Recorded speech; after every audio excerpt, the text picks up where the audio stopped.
Bigger 19. We got another Mackie strength video coming up on your right side. This is your captain speaking. Everybody just please keep your hands and feet inside the aircraft at all time. Preparing for a crash landing here real quick. ETA imminent death about 13.7 seconds. Alright, I'm finally back with the matches here. We're just going to jump straight into this. I pulled in total of 5 matches here. 3 on the left and 2 on the right. And walking up with the big East versus West 14 jersey on. Now, of course, I'm trying to be super tricky in the setup. I'm doing the supination, trying to get him to come to me, kind of just messing with him. He's actually kind of playing back quite well. I think what he's doing is great. So we just we messed around here. I will leave a timestamp if anyone wants to skip the setup, because this is like a 3-minute match in total after all the starts and fouls and everything. So.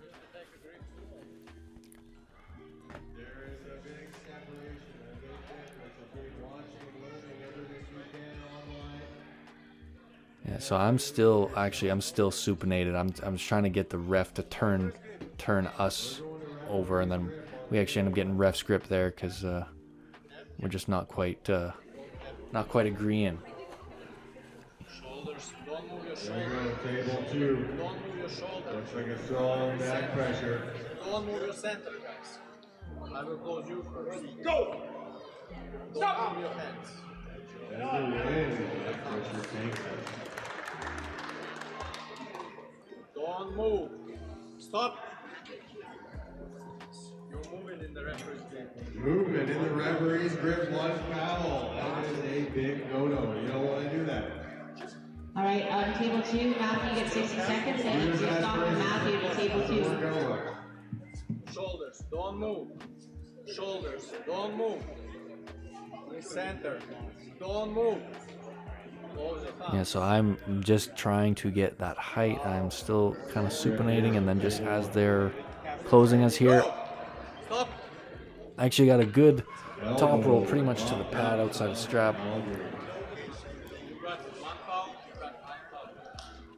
There we go. And so now we're both on a foul. The novice. They've watched all the video. They've been on the table. They've been trying to carve out their names in the sport. I switched to a push on my peg hand. I felt more comfortable that way. That one was probably my fault, but thank God that he thank God that he called us that we were both moving, because I would have lost that right there.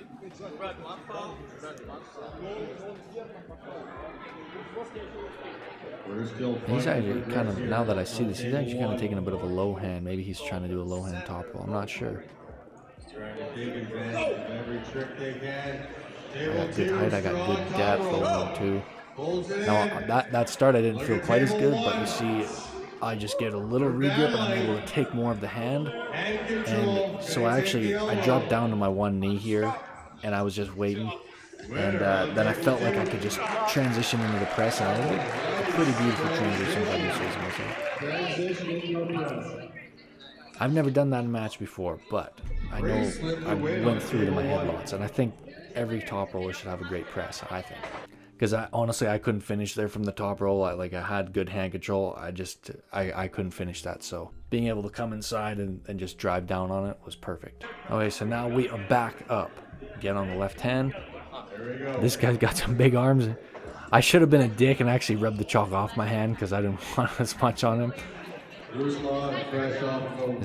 As soon as he lifts his elbow, I lifted my elbow. I cupped my wrist and I just brought him right to me. I'm not going to let somebody reach like that. So as soon as I saw that, I knew better than just to let him do it. So we're just messing around. He asked me for straps, and I think no, because I don't know how this is gonna go, and I actually have a chance to get out if it goes wrong for me.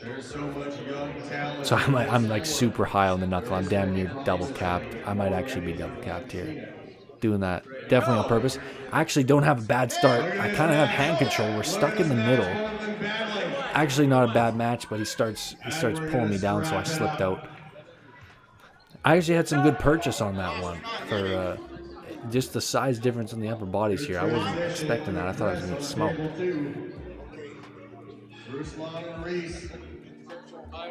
And this was the first time I've ever heard a referee ask high or low and somebody actually says high.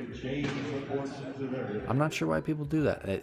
Somebody leave a comment if you know why, because I don't know why anybody would ever want it high, but maybe there's a style to it. I don't. And now this, I made a grave mistake of not taking this guy to ref grip, because right here, see how he's just squeezing, he's got everything he wants and he's not letting me through. I had an awful grip. I felt so bad in this grip.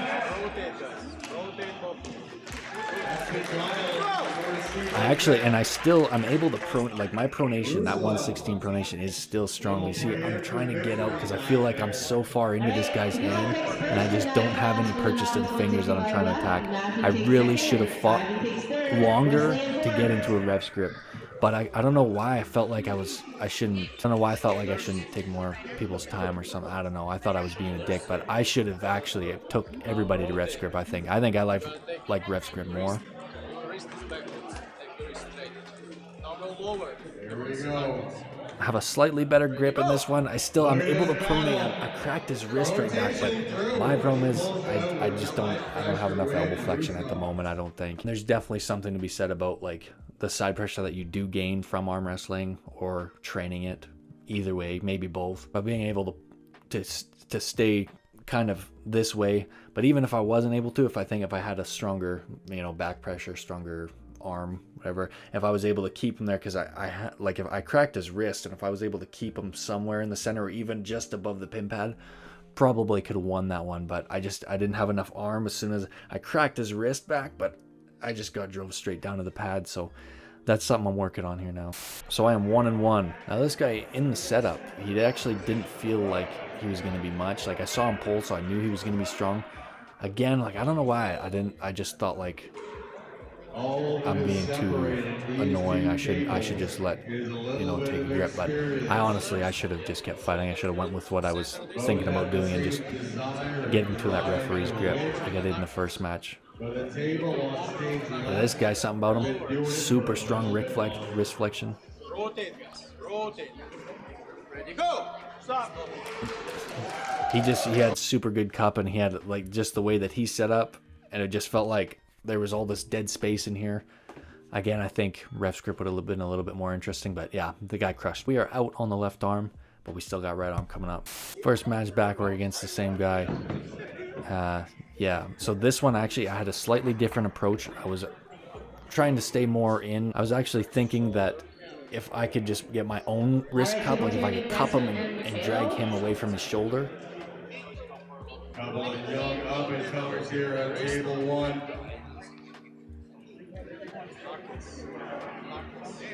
The speed and strength of youth are not to be denied. I messed up. I didn't focus on enough pronation here, but I got my cup. But yeah, that was the wrong move. He was way too connected through that. The final match, we're up here. We get the same guy I had on the right arm the first time. Super good.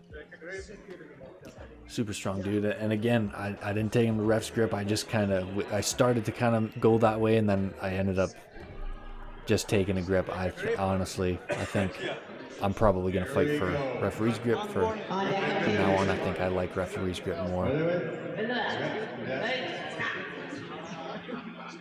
I feel like not everybody practices in ref grip that much, but I think everyone, like when they get their practice, they just they get what they like and the spot that they want, and then they just pull from there. And I think that's what happens in a lot of these grips.